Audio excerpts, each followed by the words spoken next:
Click the bell icon to get latest videos from Ekeeda. Hello my dear students, आज हम सीखने वाले हैं what are the functions of controlling. Controlling होता क्या है, कंट्रोलिंग का नेचर क्या है, हमने पहले भी सीखा था। There are functions, various functions of management and one of those function and last but not the least function is controlling. तो आज के वीडियो में हम देखने वाले हैं what is the nature of controlling.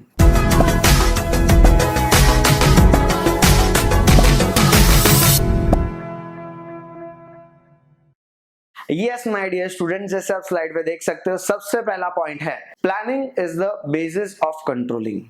See basically if you can't plan then you can't control. अगर आपके पास कुछ रोड मैप है then you can track and trace कि आप कहां पे हो। फॉर एग्जांपल, आप आपके एग्जाम का टाइम टेबल बनाते हो, that is nothing but planning. जब आप एक्चुअल इंप्लीमेंटेशन करते हो, जब आप एक्चुअली पढ़ने बैठते हो, तो आप डेली क्या करते हो, चेक करते हो आज जितना मैंने टाइम टेबल बनाया है उतना चैप्टर्स, उतना सब्जेक्ट्स हुआ कि नहीं हुआ। That is nothing but controlling. You can track that position. वो कभी पॉसिबल होगा जब भी आप प्लानिंग कर रहे हो तभी। अगर आपने टाइम टेबल ही नहीं बनाया फिर आप ट्रैक कैसे करोगे आज कितना होना चाहिए था और कितना हुआ। Thus, planning is the basis of controlling. Without planning, you can't control the activity. Same way, management को भी क्या करना पड़ेगा, अपना रोड मैप बनाना पड़ेगा। ये क्वार्टर में अगर समझो मुझे 20% इंक्रीज चाहिए प्रॉफिट में, तो मुझे कैसे कैसे सेल्स बढ़ाना पड़ेगा, कैसे कैसे कॉस्ट कटिंग करना पड़ेगा और कैसे कैसे अपना मार्केट कैप्चर करके 20% प्रॉफिट गेन करना पड़ेगा। सो अगर ये प्लानिंग होगा, मंथली सेल्स का कुछ बजट बनाया होगा, मंथली सेल का प्रोजेक्शन किया होगा और उसके टारगेट अचीवमेंट के कुछ ना कुछ पॉइंट्स रखे होंगे, तो you can track the position कि कितना आप अचीव कर सकते हो और कितना पॉसिबल है वो 20% इंक्रीज करना। So yes, planning is must to control. Second point is pervasive function. What do you mean by pervasive function? Pervasive means in simple language applicable at all levels. देखो, controlling ऐसा नहीं है कि आपको एक ही डिपार्टमेंट में करना है। कंट्रोलिंग कभी भी ऐसा नहीं होगा कि सिर्फ आपको परचेज डिपार्टमेंट में ही करना है, सेल्स डिपार्टमेंट में ही करना है। It is pervasive function. It is applicable at all departments, not only in sales, not only in purchase, but every department, each and every department of the organisation. Along with it, it is not only applicable to profit oriented organization, it is also applicable to non-profit oriented organization also. For example, अगर बात करें हम charitable trust की, तो अगर charitable trust को भी अपना अगर काम करना है, चैरिटी के लिए काम करना है, उनको भी प्लानिंग तो लगेगा, उनको भी कंट्रोलिंग तो लगेगा। इफ आई डोंट नो कि मुझे डोनेशन कितना आया है, तो आई कांट से ना कि मैं कितना डोनेशन कर पाऊंगा, कितना चैरिटी कर पाऊंगा। समझ रहे, पता चला डोनेशन कम आया बट चैरिटी ज्यादा चले गया। Don't you think so? Charitable organisation के लिए डेफिसिट बहुत ही मुश्किल में आ सकता है। तो इसके लिए क्या करना चाहिए? कंट्रोलिंग। इसके लिए controlling is pervasive function. It is applicable at all levels, all departments in the organisation, as well as it is not only applicable to profit oriented organizations, it is also applicable to all non-profit organizations also. It is not only applicable to big firms, big companies, it is also applicable to small companies as well. Controlling सारे के सारे manager को करना है। क्या आपका सोचा हुआ प्लान क्या एक्चुअली में एग्जीक्यूट हो रहा है क्या, उसी को बोलते हैं मॉनिटरिंग और कंट्रोलिंग। तो आपको इसी पे ध्यान देना है, that is called as controlling. Third point is action oriented process. What do mean by action oriented process? देखो, कंट्रोलिंग आपको क्यों करना है? ताकि आप रिजल्ट्स अच्छे गेन कर पाओ।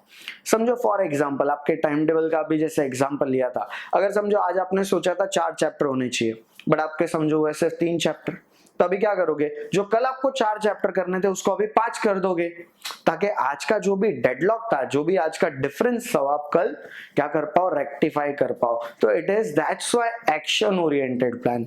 समझो 3 महीने का हमने सेल्स इक्वली डिस्ट्रीब्यूट किया हुआ है।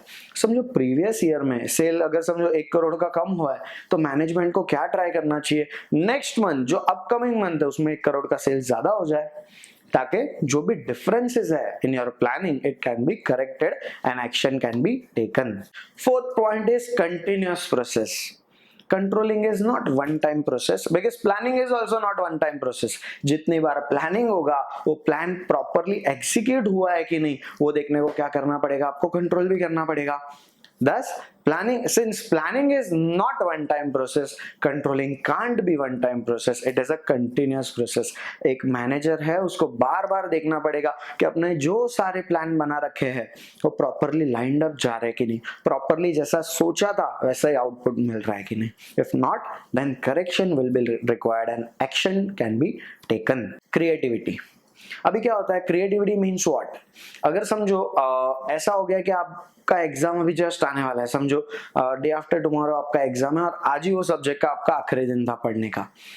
अगर समझो आज के लिए आपके 6 चैप्टर बाकी रह गए, रहने चाहिए थे तो 4, as per time table it is 4 chapters only, but आपके 6 चैप्टर्स बाकी रह गए. Now what you will do, आप ऐसा तो नहीं करोगे ना कि स्किप कर दोगे. Now you will go for smart work. आप क्या करोगे, 4 चैप्टर तो अच्छे से पढ़ोगे जो टाइम टेबल का था, और 1 आध घंटा एक्स्ट्रा निकाल के आप जो बाकी 2 चैप्टर है जो आपके डेडलॉक में थे उसका सिर्फ इंपॉर्टेंस देखोगे. समझ रहा है, पूरा का पूरा चैप्टर नहीं देखोगे क्योंकि उतना टाइम ही नहीं आपके पास, और परसों तो एग्जाम आ रहा है तो आप कुछ चेंजेस ज्यादा कर नहीं सकते, आपके पास टाइम ज्यादा तो है नहीं. तो क्या करोगे, जो रिमेनिंग 2 चैप्टर्स है उसके आप सिर्फ और सिर्फ इंपॉर्टेंस करके जाओगे, एग्जाम ओरिएंटेड स्टडी करोगे. That is nothing but creativity. जब भी कुछ नया सिचुएशन आ जाएगा तो उसको कंट्रोल में तो लाना पड़ेगा. फॉर एग्जाम्पल, आज समझो मैं प्लास्टिक बैग का बिजनेस कर रहा हूँ. Don't you think so now it is band. So अभी क्या करना पड़ेगा, मुझे ये सिचुएशन में पैनिक नहीं होना है. मुझे क्या करना पड़ेगा, पेपर बैग कैसे बनते हैं, पेपर बैग में कैसे स्विच हो जाओ, उसको कंट्रोल करना पड़ेगा. वो नए सिचुएशन को क्या करना पड़ेगा, शांति से सोचना पड़ेगा कि अभी ये नए बिजनेस में कैसे कन्वर्ट हो जाए. समझ रहा है, क्योंकि बिजनेस का दूसरा नाम ही है रिस्क. तो अगर कुछ नया रेगुलेशंस आ रहा है, यू कांट डिनाई. आप गवर्नमेंट को ये नहीं बोल सकते नहीं मैं तो अभी प्लास्टिक का बिजनेस करूंगा. अगर करोगे हैवी पेनल्टीज आ जाएंगे. तो अगर आपको बिजनेस कंटिन्यूस ही करना है तो कंटिन्यू ही करना है, तो आपको क्या करना चाहिए, शिफ्ट टू पेपर बैग्स, और पेपर बैग्स का नया स्ट्रेटेजी सोचो. That is nothing but creativity. समझ रहा है, आपको कुछ ना कुछ इनोवेशन लाना पड़ेगा, कुछ ना कुछ क्रिएटिविटी लाना पड़ेगा to continue your basic plan. Next point is objective oriented. What do mean by objective oriented. Controlling एक ऐसा टास्क है जो आपके हर एक एक्टिविटी को क्या करता है, ऑब्जेक्ट्स के साथ, आपके ऑर्गेनाइजेशन के objects, long term object, short term object, सारे के सारे ऑब्जेक्ट्स को जोड़ता है. समझ रहा है, अगर आपका समझो पूरा ईयर में ऐसा टारगेट है कि आपको 40% प्रॉफिट ज्यादा कमाना है, तो उसके लिए आपको क्या करना पड़ेगा, हर क्वार्टर में आपको देखना पड़ेगा वो 40% का एवरेज अचीव कर पा रहे हो कि नहीं. If not, then correction is required. So आपका ओवरऑल ऑब्जेक्टिव क्या है पूरे साल का, 40% मार्जिन कमाना, 40% ज्यादा प्रॉफिट कमाना. तो आपको हर एक क्वार्टर में देखना पड़ेगा हर एक क्वार्टर का 40% अचीव हो रहा है कि नहीं. If not, then correction is required. So आपका जो मेन ऑब्जेक्ट है उसको कौन संभालेगा, कंट्रोलिंग. कंट्रोलिंग का दूसरा नाम है मॉनिटरिंग.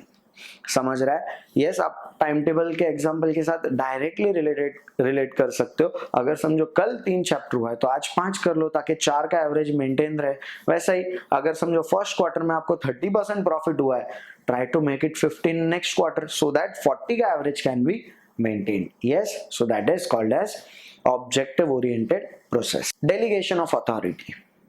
आपने एक प्रिंसिपल सुना है हेनरी फियल का, अथॉरिटी एंड रिस्पॉन्सिबिलिटी. जितना आप अथॉरिटी दोगे उतना ही रिस्पॉन्सिबिलिटी भी दो, जितना आप रिस्पॉन्सिबिलिटी दोगे उतना अथॉरिटी भी दो. अगर दोनों हैंड इन हैंड नहीं चलेंगे तो क्या हो सकता है, ऑर्गेनाइजेशन में प्रॉब्लम्स आ सकते हैं, मिसमैनेजमेंट हो सकता है. That's why there must be a proper delegation of authority and proper allocation of responsibility. यहाँ पे क्या बोला है, अगर आपको ठीक से कंट्रोल करना है, अगर आपको एक्टिविटीज पे कंट्रोल लाना है, you should be delegating the authority.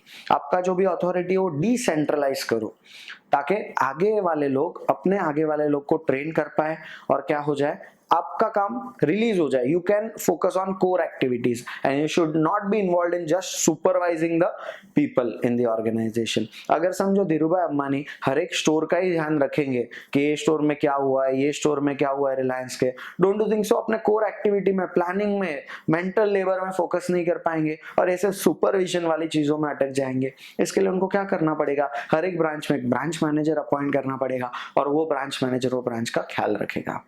समझ रहा है, ताकि जो भी अंबानीज है they can focus on core activity, that is their business development. Yes, it acts as a guide. Acts as a guide मतलब क्या, आपका जो भी प्लानिंग किया हुआ है वो प्रॉपरली चल रहा है कि नहीं, वो क्या करता है, कंट्रोलिंग सर्व करता है, मॉनिटरिंग सर्व करता है। अगर समझो कुछ भी प्रॉब्लम आ गया, कुछ कम ज्यादा हो रहा है, तो उसको करेक्शन कैसे करना, वो आपका प्लानिंग एंड कंट्रोलिंग दोनों साथ में मिलकर आपको बताएगा। Thus controlling is must, it acts as a guide for your future as well as present. Yes, so these are the nature of controlling. Thanks for watching this video, my dear students. Please subscribe Ekeeda channel and press on bell icon. Thank you.